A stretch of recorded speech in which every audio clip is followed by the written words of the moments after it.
Hi, welcome to SP army YouTube channel. நான் உங்களில் ஒருவன். இன்னைக்கு யாரை பத்தி பார்க்க போறோம்னா, நீட்டுன்னு சொல்லி நம்மளை ஏமாத்தி, மக்களை ஏமாத்தி, மாணவர்களை ஏமாத்தி, ஆட்சியை பிடிச்சி 5 வருஷம் முடிஞ்சு வீட்டுல போய் உட்கார்ந்து இன்னும் அந்த நீட்டை அழிக்க முடியாம பொய் வாக்குறுதி கொடுத்தவங்களை பத்தி தான் பார்க்க போறோம். அதாவது தமிழ்நாட்டு அரசியல்ல ஏடிஎம்கேவை அழிக்கிறதுக்கு எடுத்த வார்த்தை தான் இவங்க நீட்.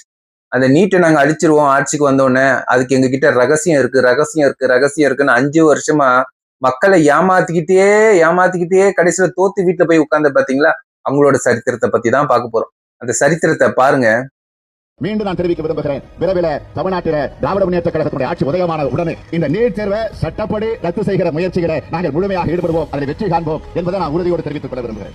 இந்த பிரச்சனைக்கு முற்றுப்புள்ளி வைக்க வரை தொடர்ந்து திராவிட முன்னேற்ற கழகம் முன்னின்று போராட்டத்தை தொடர்ந்து நடத்திடும் என்ற உறுதியை நான் தெரிவிக்க விரும்புகிறேன். யாருடைய காலையிலே போய் விழுந்து பதவியை பெற்றிருக்கிறேன், கவர்னத்தில் போய் மண்டாட முடியாதா? காலையில விட வேண்டாம், போய் அழுத்த திருத்தமாக கேட்க முடியாதா?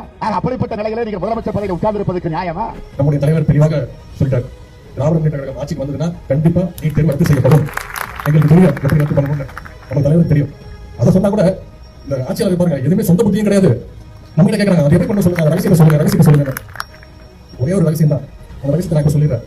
கொஞ்சமாச்சு வெக்கம், மானம், சூடு, சொரணை, மாணவர்கள் மீது ஒரு நம்பிக்கை, மக்கள் நல்லா இருக்கும், தமிழக மக்களோட உரிமைகள் பறிபோக கூடாது அப்படின்னு நினைச்சா மட்டும் போதும். அது நம்முடைய தலைவர், அந்த ஆளுமை திறன் நம்முடைய தலைவர் உட்கார்ந்து. நீ எங்க வேணாலும் நடத்தி காட்டலாம், பெரியாருடைய மண் தமிழ்நாடு என்பதை புரிந்து கொண்டால் உங்களை ஓட விரட்டுவோமே தவிர இங்க நீட் நடக்காது. நீட்டை மாற்ற முடியாது, வந்துருச்சு, இனிமேல் என்ன செய்ய முடியும் என்று கேள்விகள் எழலாம். இது தமிழ்நாடு. எந்த சரித்திரத்தையும் நீங்க போட்ட மனுநீதி சாஸ்திரத்தையே மாற்றி காட்டிய தமிழ்நாட்டில் எங்களால நீட்டை மாற்ற முடியாது நினைக்கிறீங்களா? நீட் தேர்வுல விலக்கே பெற முடியலன்னா இன்னும் மாணவ எழுதுறது காப்பி அடிக்கிறாங்க ஒரு ரூபாய்யா நாங்க மந்திரியா இருந்தா கண்டிப்பா செய்வோம். நீ பீகார்ல காப்பி அடிக்கிறீங்க, மத்திய பிரதேசல காப்பி அடிக்கிறீங்க, திறந்து விட்டு எல்லாம் எடுக்கிறீங்க, அப்புறம் தமிழ்நாட்டில் மட்டும் நாங்க உத்தம சீலர்களா எவ்வளவு நாளைக்கு இருக்கிறது? சாத்தியம் பண்ணிட்டீங்கல்ல, அப்புறம் என்ன இதுக்கு ஒரு தீர்மானம் பண்ணீங்க? நான் எல்லா சாத்தியத்தையும் ஆராய்ந்துட்டேன், நீட்டை ரத்து செய்வதற்கு சாத்தியமே இல்லை. அப்புறம் என்ன தமிழ்நாட்டில் வந்து தீர்மானம் பண்ணா யாரை முடியாத ஒரு காரியத்துக்கு மே மாசம் 5ஆம் தேதி அந்த நீட் எக்ஸாம்லாம் நடந்துச்சு. அதுல சில குளறுபடிகள் நடந்ததா நம்ம நிறைய செய்திகள்லாம் பார்த்தோம், படிச்சோம் இல்லையா? அதுக்கப்புறமே என்ன ஆயிடுச்சுன்னு பாத்தீங்கன்னா, இந்த நீட் தேர்வுக்கு மேல இருக்கிற அந்த நம்பகத்தன்மை வந்து மக்கள் மத்தியில சுத்தமா போயிடுச்சு. இனிமே நாடு முழுக்க அந்த நீட் தேர்வு தேவையில்லை அப்படிங்கறத இந்த செய்திகள் மூலமா நம்ம எல்லாரும் புரிஞ்சுக்கிட்ட ஒரு விஷயம். சரி, இதுக்கு என்னதான் தீர்வு அப்படின்னா, நீட் விலக்கு தான் வந்து இதுக்கு உடனடி தீர்வு. நீட் ரத்து கோரி தமிழக சட்டமன்றம் கொண்டு வந்திருக்கிற அந்த தீர்மானத்தை நான் மனப்பூர்வமாக வரவேற்கிறேன். இதுக்கு வந்து அந்த ஒன்றிய அரசு அந்த கால தாமதம்லாம் எதுவும் செய்யாம தமிழ்நாட்டு மக்கள் அவங்களுடைய உணர்வுகளுக்கு மதிப்பு கொடுத்து இதை சீக்கிரமாவே இதை சால்வ் பண்ணணும் அப்படின்றத இங்க நான் கேட்டுக்கிறேன். சரி, ஓகே, இதுக்கு நிரந்தர தீர்வு தான் என்ன அப்படின்னா, அந்த கல்வி வந்து பட்டியலிருந்து மாநில பட்டியலுக்கு கொண்டு வரணும். ஒருவேளை ஏதாவது சிக்கல்கள் இருக்கு அப்படின்னா, ஒரு இடைக்கால தீர்வா இந்த இந்திய அரசியலமைப்பு சட்டத்தை திருத்தி ஒரு ஸ்பெஷல் கன்கரண்ட் லிஸ்ட், சிறப்பு பொதுப்பட்டியல் அப்படின்னு ஒன்று உருவாக்கி அதுல கல்வி மற்றும் சுகாதாரத்தை அதை சேர்க்கணும். இப்படி பேசிதான் மக்களை ஏமாத்தி ஆட்சியும் பிடிச்சாங்க. இதுதான் ஆட்சியில இருக்கும் போது அவங்க சொன்ன வாக்குறுதிகளை காப்பாத்தாம ஏமாத்துறது. எப்படி ஏமாத்துறது?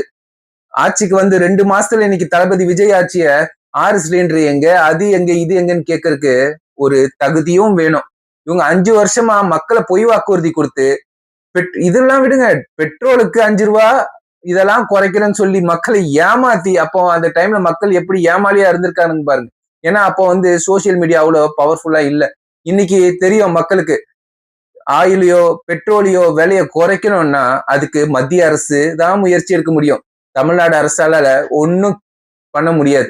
அதே மாதிரிதான் நீட்டை பேன் பண்ணனாலும் சரி, என்ன பண்ணனாலும் சரி, எத்தனை ஸ்டேட்ஸ் போராடினாலும் அது இந்தியால இருக்கிற, டெல்லியில இருக்கிற பாராளுமன்றத்துல, மொத்த சட்டசபையில பாராளுமன்றத்துல இருக்கவங்க மொத்த பேரும் சேர்ந்து எதிர்ப்பு தெரிவிச்சா மட்டும்தான் அதை பேன் பண்ண முடியும். இதெல்லாம் நம்மளுக்கு தெரியாத காலகட்டத்துல நம்மள இப்படி எல்லாம் பேசி ஏமாத்தி ஓட்டு வாங்கி ஜெயிச்சுட்டு இன்னைக்கு இவங்க பேசுற பேச்சு எவ்வளவு கேவலமா இருக்கு பாத்தீங்களா? ஆட்சிக்கு வந்த 2 மாசத்துல இவங்க ஆட்சியை பார்த்து இதை செய்யலையே அதை செய்யலையே இவங்க எல்லாம் என்னடி கேட்கலாமா? இந்த வீடியோ பாக்குற அத்தனை பேருக்கும் இத தயவு செஞ்சு புரிஞ்சுங்க. இவங்க எவ்வளவு பெரிய கேவலவாதிகள், அசிங்க பிடிச்சவங்க, ஊழல்வாதிகள், மக்களை எப்படி எல்லாம் ஏமாத்தி இருக்காங்க. இவங்களை நம்பி ஓட்டு போட்டவங்க எல்லாம் இன்னைக்கு எவ்வளவு பெரிய முட்டாளா இருக்கீங்க தெரியுமா?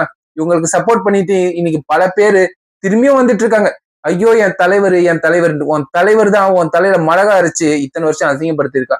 இன்னைக்கு மீடியா எல்லாத்தையும் காப்பாத்திட்டு இருக்கு. அப்படி இருக்க காப்பாத்திட்டு இருக்க மீடியாலையும் பொய்ய புழுகி, அதுலயும் பொய்ய புழுகி ஜென்சி ஜெட்டுன்னு இவங்களோட பொய்யே சொன்னாலும் பரவாயில்ல, ஆனா இதுல நம்மளோட தலைவர் போயிடக்கூடாதுன்ட்டு அப்படி வெறி பிடிச்சவனுங்க எல்லாம் இருக்கானுங்க. அவனுங்க எல்லாம் பேசிட்டு அலைகிறாங்க, ஒண்ணு சப்போர்ட் பண்ணிட்டு. அவங்களுக்கு தான் இந்த வீடியோ. புரிஞ்சுங்க, நீட்டை யாராலையும் ஒன்றும் பண்ண முடியாது தமிழ்நாட்டுல. ஜோசப் விஜய் நினைச்சாலும் பண்ண முடியாது. மு.க. ஸ்டாலின் ஆல்ரெடி ஏமாத்திட்டாரு, அவரால் பண்ண முடியாதுன்னு வெளியே போயிட்டாரு. இத மாதிரி பொய்யா சொல்ற கருத்துக்களை எல்லாம் நம்பாதீங்க. இந்த மாதிரி ஏமாத்துற கூட்டம் இருந்துகிட்டே தான் இருக்கும்.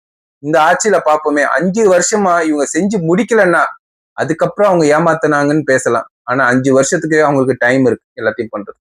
See you, bye bye from the ASP Army YouTube channel.